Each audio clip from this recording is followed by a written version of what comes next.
গরিব ঘরের রাজপুত্র নাটকে এবার সন্তান উদ্ধার করল মেঘলা। অনিক আসল সত্যিটা ফাঁস করল বৃষ্টির। এমন একটি পর্ব আসতে যাচ্ছে। গরিব ঘরের রাজপুত্র নাটকে এ পর্বটি দেখার জন্য দীর্ঘদিন ধরে অপেক্ষা করছিল নাটকের দর্শকরা। তারা সবসময় চেয়েছিল যে অনিক মেঘলা সন্তানটা যে জীবিত আছে তারা জানতে পারুক। এমনই একটা পর্ব নিয়ে আসতে চলেছে পরিচালক। আমাদের চ্যানেলটি সাবস্ক্রাইব করে রাখুন যদি আপনারা তাড়াতাড়ি নতুন পর্বটি দেখতে চান।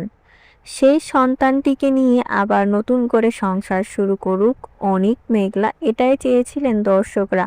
তবে এবার তেমনই হতে যাচ্ছে। আসল সত্যিটা ফাঁস হতে যাচ্ছে। নিজের সন্তানকে উদ্ধার করতে এবার অনিক ছুটে আসবে অনিক মেঘলা। চলুন তাহলে সেই পর্বটি সম্পর্কে আমরা জেনে নিই। ইতিমধ্যে আমরা দেখেছি মেঘলা মহাবিপদে পড়ে, আর সেই বিপদ থেকে একমাত্র মেঘলাকে উদ্ধার করতে পারে অনিক।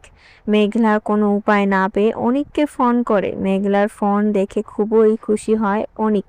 ছুটে আসে মেঘলার কাছে। অনিক মেঘলার কাছে ছুটে আসে, মেঘলাকে বলে কি হয়েছে। মেঘলা আর তখনই অনিককে সবটা খুলে বলে। অনিক কাগজপত্র সবকিছু দেখে বলে সবকিছুই ঠিক আছে, তবে রাতুল চক্রান্ত করে এই সবটা করেছে। টাকা দিয়ে রাতুল এটা করাচ্ছে। দুনিয়া টাকার গোলাম, সবটা দেখে নেব। তুমি কিন্তু চিন্তা করবে না। একটা কথা বলে বাড়ি থেকে চলে আসে অনিক। অনিক বাড়িতে এসে নতুন করে একটি প্রজেক্ট তৈরি করে, আর সেই প্রজেক্টে সহ মেঘলাকে সহ নিয়ে কাজের সাইডে ছুটে আসে অনিক। অনিককে দেখে সবাই খুব ভয় পেয়ে যায়। অফিসার বলে, স্যার আপনি এখানে এখন?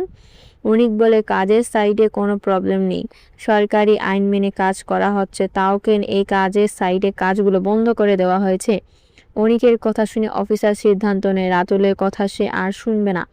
কাগজে সাইন করে দিয়ে যায় অফিসার, আর বলে আপনারা কাজ করতে পারেন। এই পর্বে দেখা যায় বৃষ্টি ফোন করে অনিকের কাছে। বৃষ্টি অনিকের কাছে ফোন করে সব খুলে বলে। বৃষ্টি বলে, তোমাদের সন্তানটা বেঁচে আছে, তোমার চাচার চক্রান্ত করে এই সবটা করেছে।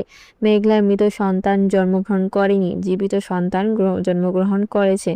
তোমার চাচা চক্রান্ত করে একটা মৃত সন্তানের সাথে মেঘলার সন্তান ওলটপালট করেছে। এই সন্তানটা বস্তিতে বড় হচ্ছে।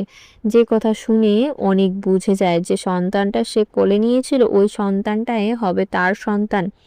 এরপর মেঘলাকে নিয়ে বস্তিতে ছুটে আসে অনিক।